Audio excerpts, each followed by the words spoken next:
Good morning students, स्वागत है आपका करम विद्या मंदिर यूट्यूब चैनल पे। बच्चों, अभी तक के लेक्चर के अनुसार आपने अध्यारोपण का सिद्धांत तक पढ़ लिया है। अध्यारोपण का सिद्धांत और बहुल आवेशों के मध्य बल।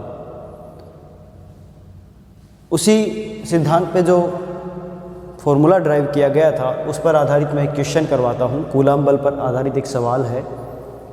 ये क्वेश्चन आपके सामने है, आरबीएसई की बुक में एग्जाम्पल नंबर 1.9 से है। ये क्वेश्चन ये है कि 9 इलेक्ट्रॉन व 4 इलेक्ट्रॉन के बिंदु आवेश पर, एक आवेश है जिस पे आवेश का मान है, एक बिंदु है जिस पे आवेश का मान है 9 इलेक्ट्रॉन के बराबर और दूसरा आवेश है 4 इलेक्ट्रॉन के बराबर। बिंदु आवेश परस्पर r दूरी पर स्थित है। एक अन्य आवेश Q दोनों आवेशों को मिलाने वाली रेखा पर कहाँ रखें कि वह संतुलन में रहे। ठीक है बच्चों, क्वेश्चन बड़ा इंटरेस्टिंग है, बहुत ही अच्छा क्वेश्चन है ये। आप पहले तो इन दोनों आवेशों की पोजीशन रखिए। मान लो ये आवेश है Q1, इसको मैंने 9e यहाँ पे रखा है। ये आवेश है Q2, ये 4e के बराबर है इसका आवेश का मान, और इन दोनों के मध्य की दूरी ये है। ठीक है, ओके, थोड़ा और आगे ले लो उसको। ये मान लो Q2 हो गया, यहाँ पे है ये। ठीक है, इन दोनों के बीच की जो डिस्टेंस है वो r से डिनोट की गई है। मान लो इन दोनों के बीच दूरी r है, ये क्वेश्चन में दिया गया है। अब एक अन्य आवेश Q इन दोनों आवेशों को मिलाने वाली रेखा, ये है दोनों आवेशों को मिलाने वाली रेखा, ये रेखा पर कहाँ रखे कि ये आवेश Q संतुलन में रहे। आवेश Q संतुलन में रहने का मतलब ये है कि इस आवेश पर इसके कारण लगने वाला बल और इसके कारण लगने वाला बल का योग, सदिश योग 0 के बराबर आना चाहिए। ठीक है, अध्यारोपण का नियम लगेगा। इसका मतलब क्या है कि इस आवेश के कारण Q पर लगने वाले बल का प्लस इस आवेश के कारण Q पर लगने वाले बल का सदिश योग 0 आना चाहिए। या फिर हम ऐसे भी कह सकते हैं कि इस आवेश पर इसके कारण लगने वाला बल और इसके कारण लगने वाला बल समान जहाँ पे होगा वहीं पर यह आवेश संतुलन की स्थिति में होगा। अच्छा, एकदम बीच में रखूं मैं, इस रेखा के एकदम बीच में यहाँ पे आवेश Q को रख दूँ तो बच्चों देखो, आवेश का जो फॉर्मूला होता है, कूलाम बल का जो फॉर्मूला होता है ये है 1/4πε0 Q1 Q2/r²। बल जो है वो दूरी के वर्ग के व्युत्क्रमानुपाती होता है। ठीक है, और आवेशों के परिमाण के समानुपाती होता है। ठीक है, तो एक तो आवेश में, एक तो किसी बिंदु पर रखा हुआ आवेश जितना ज़्यादा होगा वो उतना ही अधिक स्ट्रॉन्ग बल उत्पन्न करेगा। तो 9 इलेक्ट्रॉन ज़्यादा बल उत्पन्न कर रहा है और ये 4 इलेक्ट्रॉन आवेश कम बल उत्पन्न करेगा इस पर। ठीक है, तो बैलेंस करना है, मतलब कि इस बिंदु पे इसके बल का प्रभाव और इस बल के प्रभाव दोनों खत्म हो रहे हैं, यानी कि Q आवेश पर इस बल के प्रभाव को ये बल खत्म कर रहा है। लेकिन अगर मैं बीच में रखूँगा आवेश Q को तो इसका बल तो कम रहेगा, इसका बल ज़्यादा रहेगा, तो कैंसिल नहीं हो पाएगा। तो हम इस आवेश को इस तरफ बढ़ाते हैं, छोटे आवेश की तरफ। छोटे आवेश के नज़दीक कर देंगे तो नज़दीक करने से बल का मान बढ़ जाएगा। आवेश तो कम है लेकिन दूरी कम कर देंगे तो दूरी कम करने से बल का मान बढ़ जाएगा। इसके कारण बल का मान ज़्यादा हो जाएगा और इससे दूरी कम कर बढ़ाते जाएंगे तो दूरी बढ़ाने से इसके कारण बल का मान कम हो जाएगा। अर्थात आवेश को हम छोटे आवेश की तरफ रखेंगे। यहाँ पे माना यहाँ रख दिया मैंने।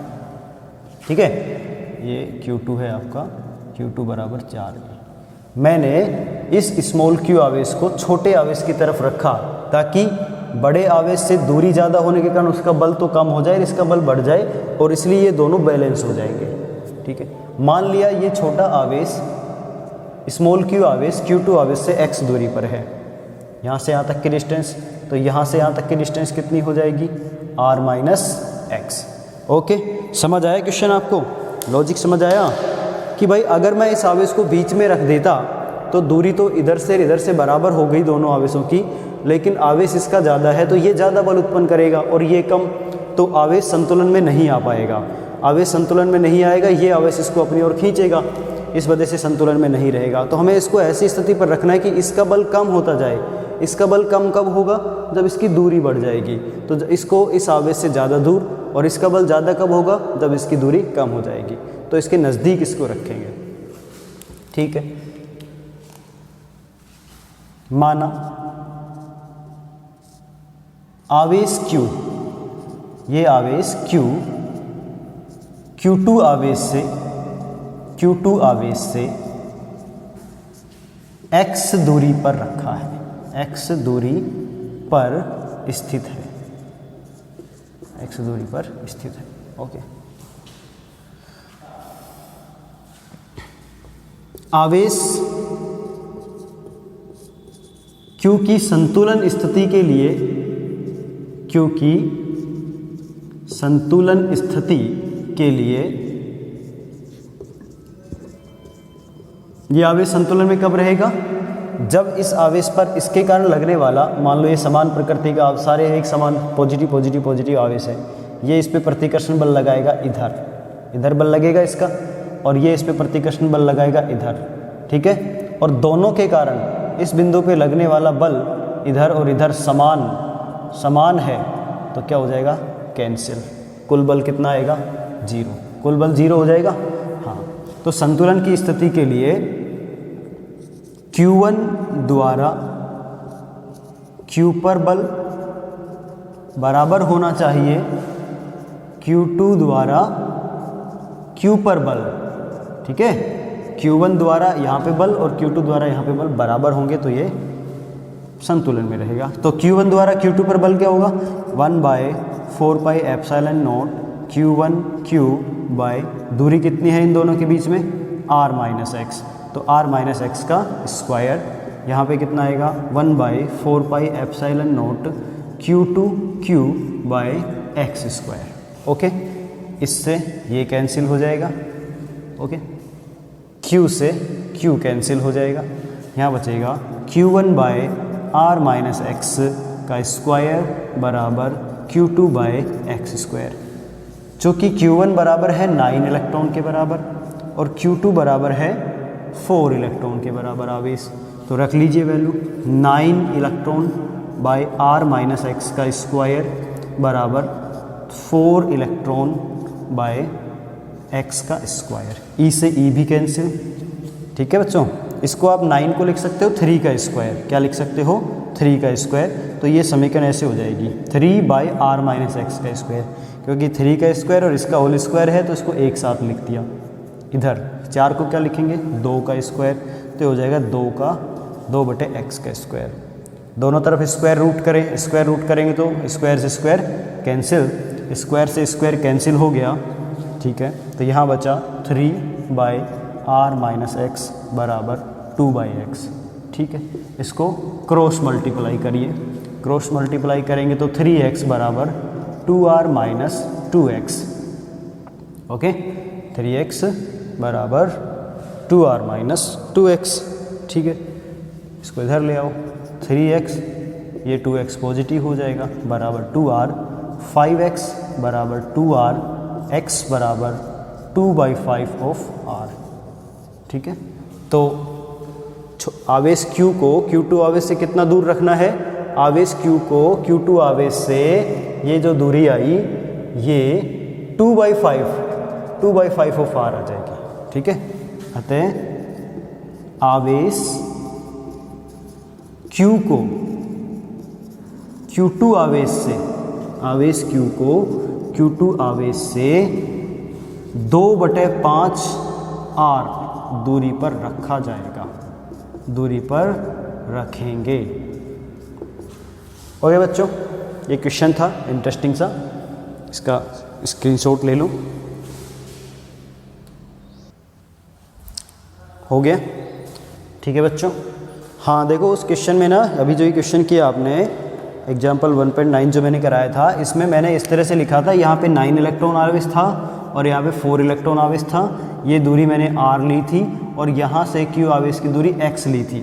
तो अगर आप आवेश Q को इस आवेश से x दूरी पर रखोगे तब तो x का मान आएगा 2/5 ऑफ r, और अगर आप इस दूरी को x मानोगे तो ये दूरी कितनी आएगी, 3/5 ऑफ r आएगी।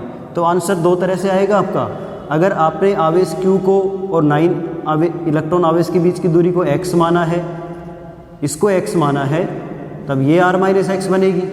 उस स्थिति में x का मान ये आएगा। और अगर आपने मैंने जैसे क्वेश्चन कराया है उसके अकॉर्डिंग लेके चलोगे, इधर x माना है तो ये r माइनस एक्स होगी, तो ये x की वैल्यू 2/5 ऑफ r आएगी। ओके बच्चों, आंसर में कंफ्यूज मत होना, ठीक है। अब ये वाला क्वेश्चन देखिए आप, एग्जाम्पल 1.11 4 समान आवेश प्रत्येक 2 माइक्रोकूलम का है और x अक्ष पर स्थित है। कहाँ पे स्थित है? 0, 2, 4, 8, ठीक है, सेमी दूरी पर स्थित है। 2 सेमी पर स्थित आवेश पर परिणामी बल ज्ञात करो। तो यहाँ पर भी अध्यारोपण का सिद्धांत काम में आएगा। इसका डायग्राम देखिए बच्चों, ये है x अक्ष, ये मैंने x अक्ष खींचा, ये पॉजिटिव x इधर और इधर है ये नेगेटिव x।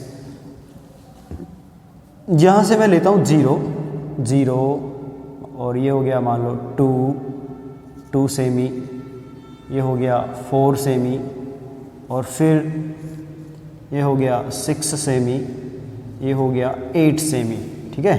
यहाँ से ऐसे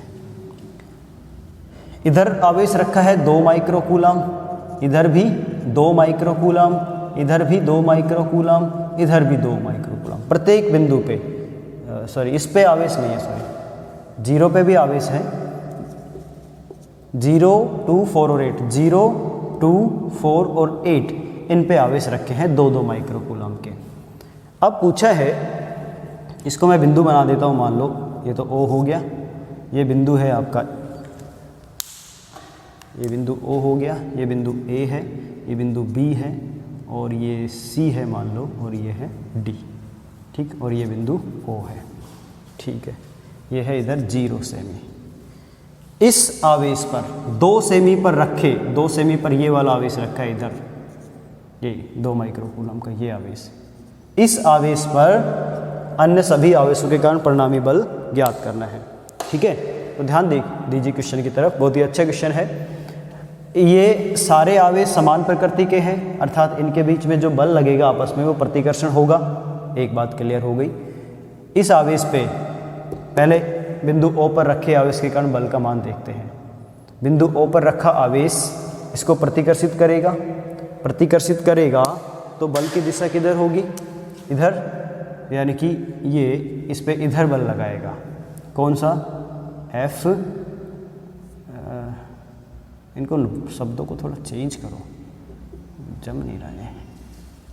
इसको बनाओ आप A, ये हो गया A, ये B, ये C और इसको मान लो D, बस, ठीक है। तो बिंदु A पर रखा आवेश इस पे बल लगाएगा इधर, ये बल होगा आपका Fa, ठीक है। Fa की दिशा किस तरफ है?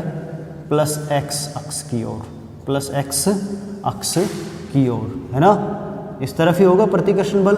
और प्लस x अक्ष की ओर दिशा को किससे लिखते हैं? I कैप से, इसकी दिशा हो जाएगी I कैप, ठीक है बच्चों, ओके।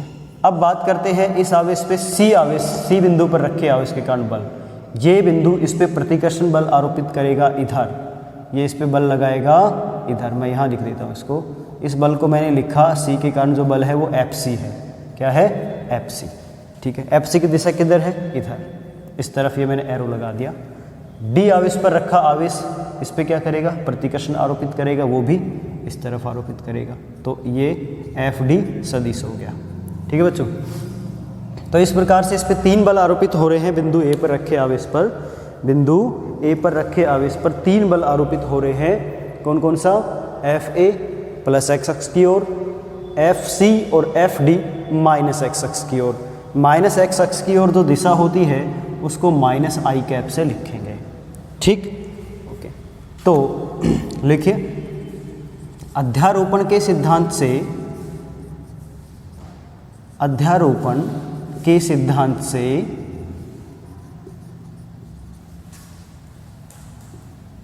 2 सेमी पर रखे आवेश पर परिणामी बल Fb, मैं इसको Fb मान लेता हूँ। ये बिंदु B पे परिणामी बल क्या होगा? Fb बराबर होगा Fa vector plus Fc vector plus F D vector. यही है ध्रुवण का सिद्धांत कि इस बिंदु पे अन्य आवेशों के कारण अलग अलग लगने वाले बलों के सदिश योग के बराबर बल लगेगा। तो ये अलग अलग बलों का सदिश योग कर दिया है।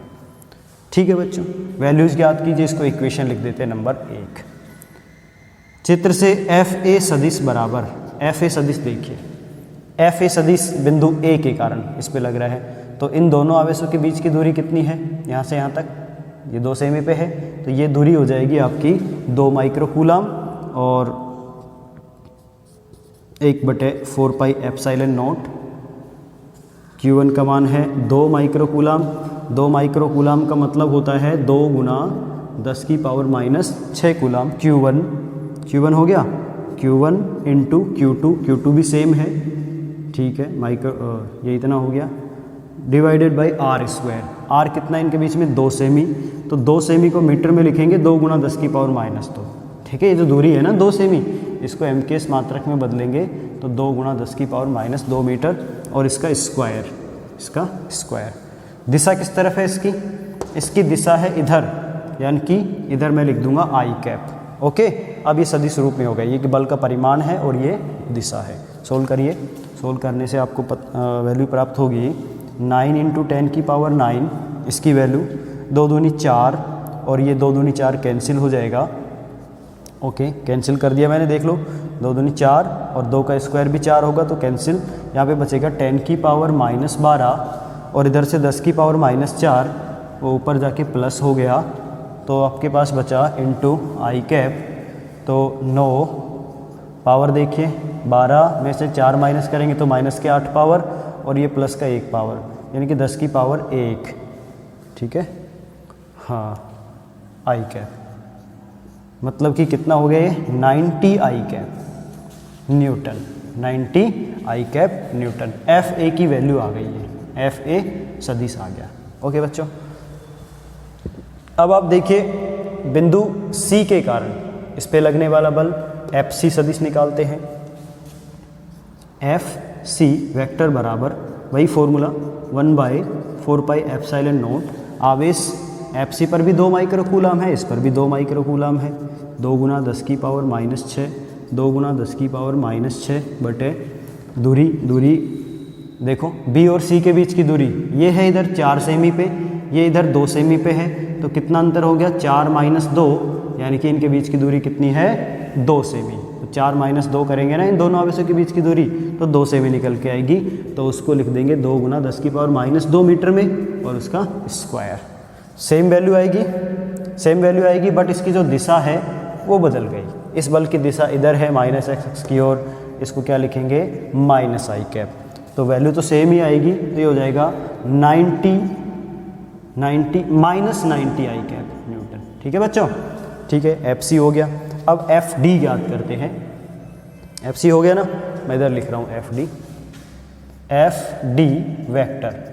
ओके, एफ डी वेक्टर देखिए, ये इस आवेश के कारण इस पे लगने वाला बल, तो 1/4 पाई एप्सिलॉन 0 2 इंटू 10 की पावर माइनस 6। आवेश तो बराबर ही है, सेम है, बट दूरी देखो यहाँ से और यहाँ की दूरी, ये 2 सेमी पे रखा है और ये 8 सेमी पे रखा है, तो इनके बीच की दूरी कितनी हो जाएगी 8 माइनस 2 बराबर 6 सेमी। इन दोनों, इसके कारण इस पर बल निकाल रहे हैं ना इस पे, तो यहाँ से और यहाँ तक की दूरी कितनी है 8 माइनस 2 6 सेमी। तो इसको लिखेंगे 6 गुना 10 की पावर माइनस 2 का स्क्वायर। तो एफ डी वेक्टर बराबर 9 इंटू 10 की पावर 9। अच्छा, इसकी दिशा और लिखिए, ये माइनस आई कैप है, 2 दूनी 4 इंटू 10 की पावर माइनस 12, 6 का स्क्वायर 36, 10 की power minus 4। F D vector बराबर ये हो जाएगा 9 चौक 36 इंटू 10 की पावर देखो 10 माइनस 3 बचा ऊपर, तो और ये 12 में से 9 घटाएंगे -3, ये -4 ऊपर जाके +4 हो जाएगा, डिवाइडेड बाई 36, इससे कैंसिल हो गया। तो एफ डी वेक्टर बराबर आया 10 रेज़ टू पावर 1, 10 की पावर 1 मतलब 10 ऑफ माइनस आई कैप, तो ये आ गया माइनस का 10 आई कैप। समझ आया बच्चों? ठीक है, इस तरह से सोल्व कर लीजिए। एफ डी वेक्टर की वैल्यू आ जाएगी -10 आई कैप। ओके, दिख रहे हैं? अब आपने तीनों फोर्स निकाल लिए, एफ ए सदिश निकाल लिया, एफ सी और एफ डी ये सारे निकाल दिए। तो इनके मान रखिए आप समीकरण नंबर 1 में। वापस चलते हैं समीकरण 1 से एफ बी वेक्टर बराबर एफ ए वेक्टर की वैल्यू -90, एफ ए वेक्टर की value plus 90 I cap, F C vector की वैल्यू -90 आई कैप और एफ डी वेक्टर की वैल्यू -10 आई कैप। ये कट गया। देन एफ बी वेक्टर परिणामी बल हो जाएगा -10 आई कैप न्यूटन, -10 आई कैप न्यूटन। ठीक है बच्चों, तो इस बिंदु पर रखे आवेश पर इस पूरे निकाय के कारण -10 आई कैप न्यूटन का बल लग रहा है। इसको स्क्रीनशॉट लेके नोट कर लो।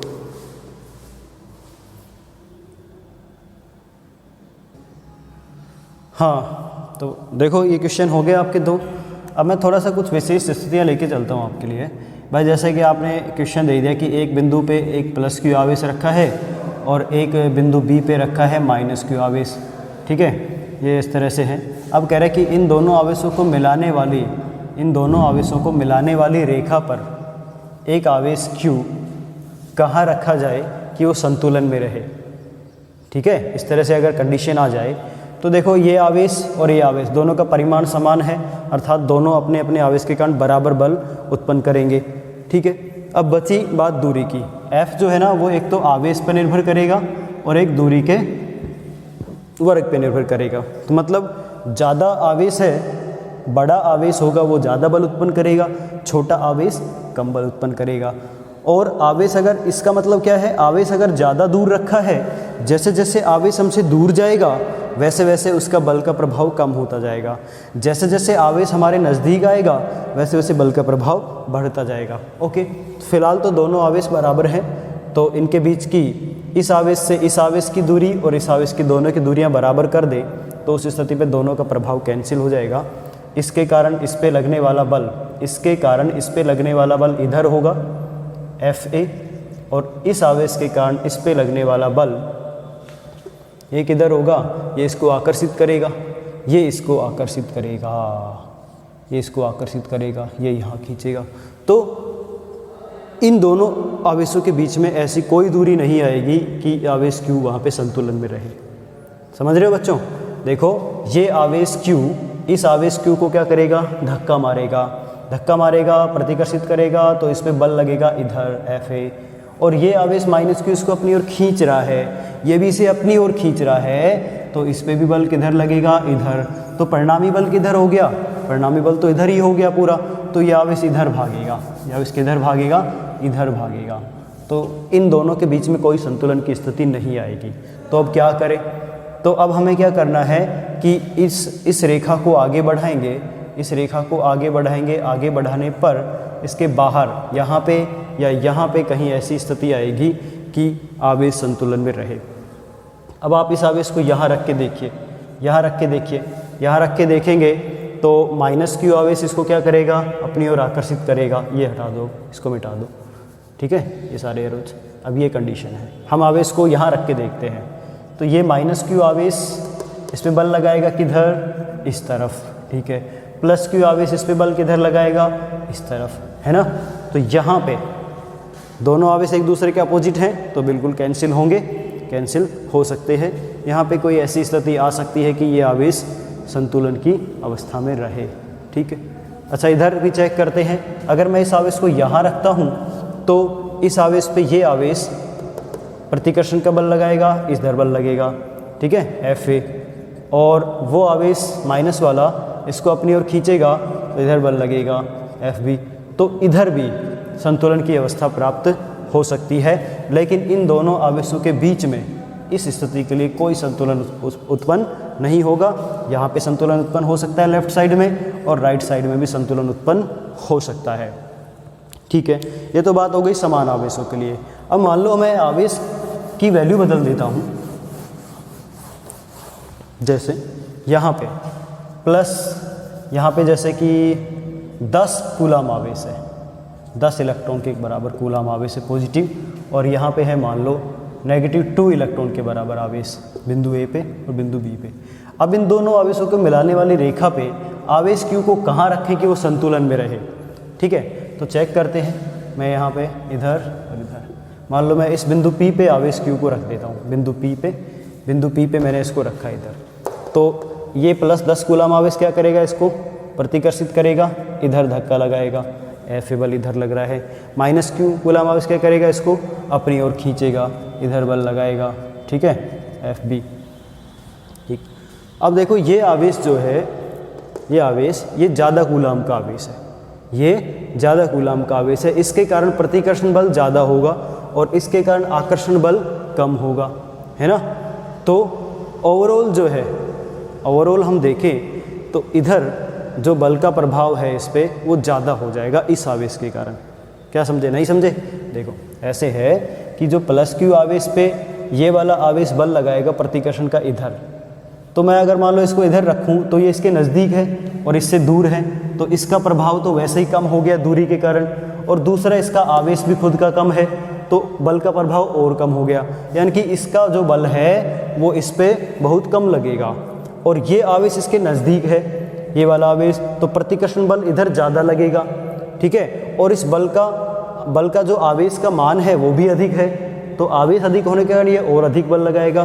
तो मतलब कि इधर जो बल लगेगा वो अधिक होगा और इधर जो बल लगेगा वो कम होगा।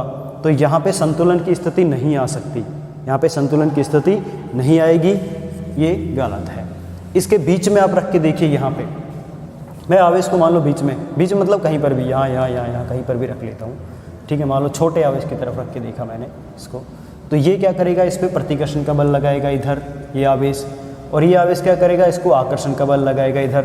तो दोनों ही आवेश इधर लग रहे हैं, दोनों ही बल इधर लग रहे हैं इस आवेश पे, तो ये ओवरऑल इधर भग जाएगा। तो यहाँ पे बीच में भी संतुलन की स्थिति नहीं आएगी।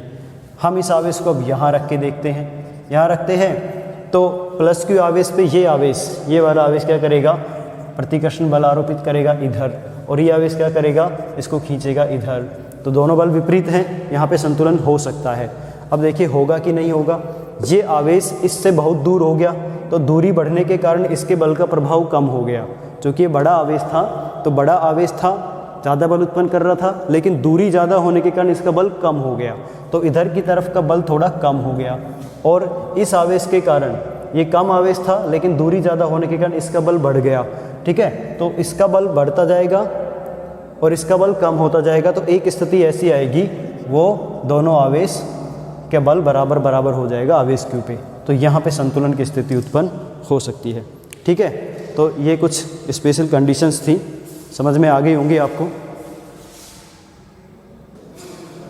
ओके बच्चों, ठीक है, नेक्स्ट क्वेश्चन लेके चलते हैं। Example number 1.12। एग्जाम्पल नंबर 1.12 ये है आपके सामने कि 4 समान आवेश प्रत्येक Q कूलम मान का और A भुजा वाले वर्ग के चारों कोनों पर स्थित है। प्रत्येक आवेश पर शेष आवेश के कारण परिणामी बल ज्ञात करना है। ठीक है, तो क्वेश्चन में क्या है, एक वर्ग दिया गया है, ये वर्ग ले लो ऐसे। ठीक है, इसके प्रत्येक कोने पे Q आवेश रखा है, यहाँ पर Q, यहाँ पर Q, यहाँ पर Q, यहाँ पर Q। ठीक है, ऐसे आवेश रखे हैं और वर्ग की भुजा है A के बराबर, ये दूरी A के बराबर है, ये दूरी A के बराबर है, ये दूरी A के बराबर है, ये दूरी A के बराबर है। ठीक है बच्चों, ठीक है, तो इस पे प्रत्येक आवेश पे अन्य आवेशों के कारण बल ज्ञात करना है। तो इन बिंदुओं को नाम दे देता हूँ मैं, ये बिंदु A है।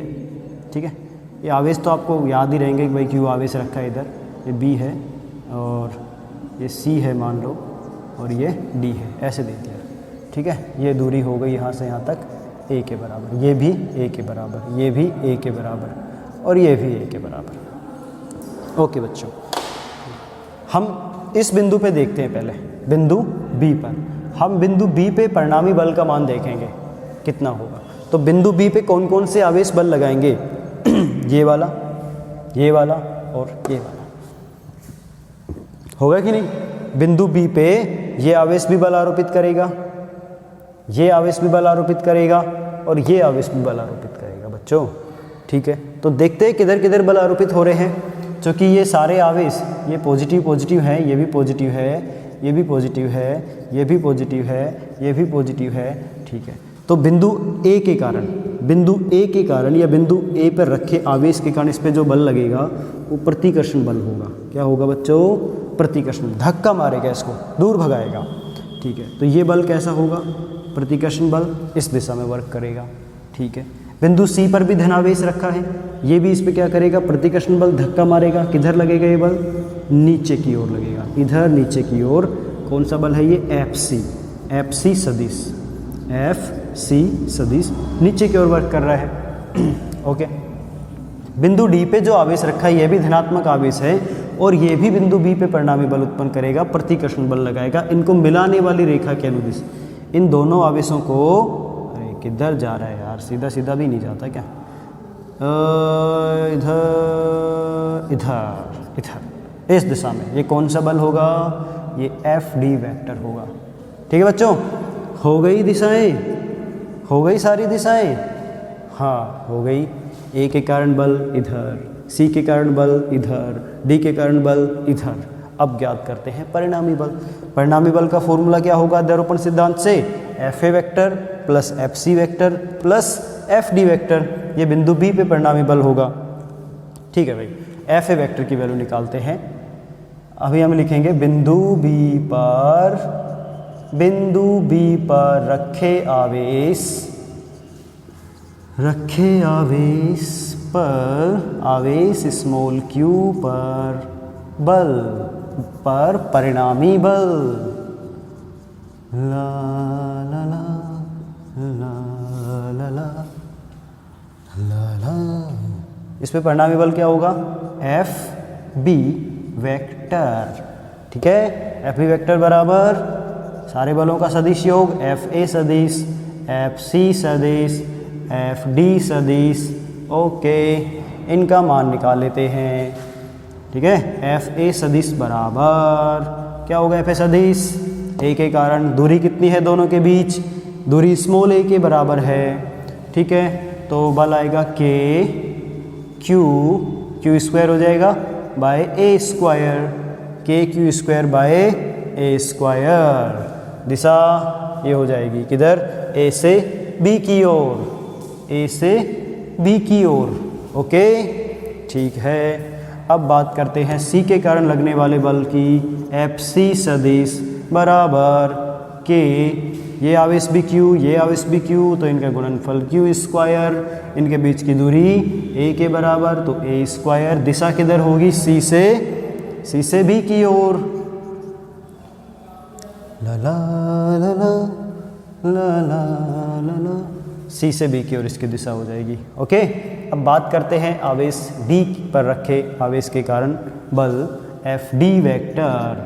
एफ डी वेक्टर बराबर, उससे पहले हमें इन दोनों के बीच की दूरी निकालनी है, ये वाली डिस्टेंस फाइंड करनी है।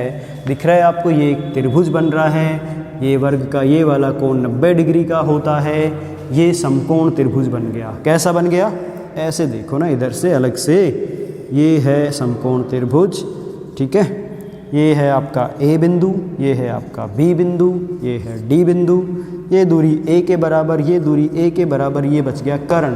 पाइथागोरस प्रमेय लगा दे, आधार का स्क्वायर प्लस लंब का स्क्वायर का वर्गमूल बराबर हो जाएगा 2a स्क्वायर बराबर √2 और a स्क्वायर का a बाहर। तो ये दूरी कितनी आएगी बच्चों? √2a। यहाँ पर √2a दूरी के हिसाब से बल ज्ञात कर लो, के क्यू स्क्वायर बाय √2a का स्क्वायर। तो √2a का स्क्वायर क्या होगा? √2a का स्क्वायर यही तो आएगा जो a स्क्वायर का मान है, मतलब कि 2a स्क्वायर, ठीक है भाई। तो चलो अभी इतना ही रहने दो। इसकी दिशा किधर होगी? दिशा हो जाएगी डी से बी की ओर, डी से बी की ओर, ओके। इस तरह से ये हो गया। देख लो एक बार, ध्यान दे लो। एफ ए सही है, हाँ एफ ए सही है, एफ बी सही है, ए भी सही है, ओके ओके बच्चों, हो गया। अभी हमें क्या करना पड़ेगा? पहले एफ ए और एफ सी का परिणामी बल ज्ञात करना है, ठीक है। एफ ए और एफ सी का, चूँकि ये दोनों के बीच में 90 डिग्री का कोण है, तो 90 डिग्री का कोण है तो परिणामी बल आएगा इस रेखा पर, इस रेखा पर, एफ डी वाली रेखा पर। इस बल को मैं नाम देता हूँ एफ डी। ये एफ डी सदिश क्या है? ये एफ ए सदिश और एफ सी सदिश का परिणामी बल है। तो इन दोनों बलों का परिणामी इधर और एक एफ डी का इधर, तो कुल बल जो लगेगा एफ बी वो इधर लगेगा। उसका मान क्या आएगा? F D vector plus F dash vector. समझे बच्चों? ये एफ डैश बीच में आ गया। ये एफ डैश क्या है? ये एफ डैश एफ ए और एफ सी का परिणामी बल है। ठीक है, तो पहले एफ ए और एफ सी का परिणामी बल निकालते हैं। लिखेंगे इस पे एफ ए वैक्टर व एफ सी वैक्टर का परिणामी बल बराबर क्या होगा? एफ डैश वैक्टर माना, तो एफ डैश वैक्टर बराबर ये फॉर्मूला लग जाएगा, F A vector plus F C vector. जब दो सदिशों के बीच में 90 डिग्री कोण दिया गया हो तो परिणामी बल होता है F1 square plus F2 square के अंडर रूट के बराबर। तो परिणामी बल क्या हो जाएगा? एफ डैश वेक्टर बराबर एफ ए का स्क्वायर प्लस एफ सी का स्क्वायर का अंडर रूट। ठीक है, तो एफ डैश वेक्टर बराबर एफ ए की वैल्यू कितनी है? एफ ए की वैल्यू ये है, इसका स्क्वायर, फिर एफ सी की वैल्यू कितनी है? ये, इसका स्क्वायर, उनको जोड़ेंगे और अंडर रूट करेंगे, तो ये आएगा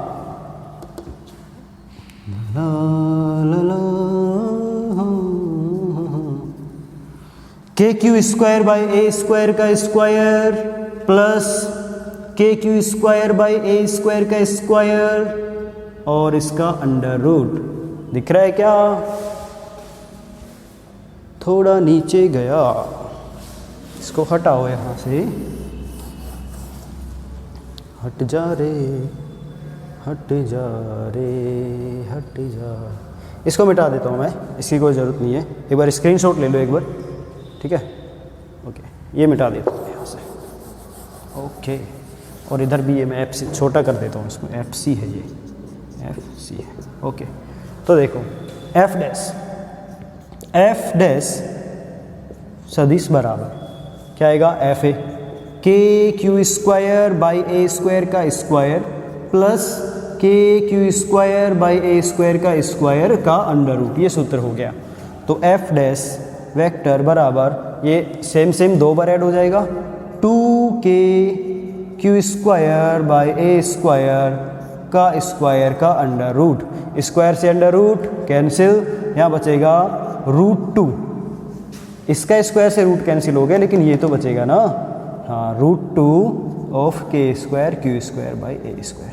इतना न्यूटन बल लगेगा। ठीक है, इसकी दिशा क्या हो जाएगी? इसकी दिशा हो जाएगी बी से डी की ओर, या बी से डी की ओर नहीं, डी से बी की ओर, डी से बी की ओर। ओके, ये डी से बी की ओर बल लग रहा है। अब आप देख रहे हो कि अब आपके पास मात्र दो ही बल बचे हैं, एक बचा है एफ डी बचा है और एक बचा है एफ डैश। तो परिणामी बल जो होगा वो इस सूत्र से ज्ञात कर लेंगे। अतः एफ बी सदिश बराबर एफ डी सदिश प्लस एफ डैश सदिश, एफ डी सदिश प्लस एफ डैश सदिश, दोनों एक ही दिशा में है, तो एक ही दिशा में है तो बिना सदिश के डायरेक्ट जुड़ जाएंगे। दोनों एक ही दिशा में है ना, तो डायरेक्ट जुड़ जाएंगे। तो इसकी वैल्यू क्या आई थी? एफ डी सदिश की वैल्यू बच्चों ये रहा, के क्यू स्क्वायर √2 का क्या होगा? 2/2a square, okay, by 2a square. ठीक है, और इसकी वैल्यू कितनी आई है?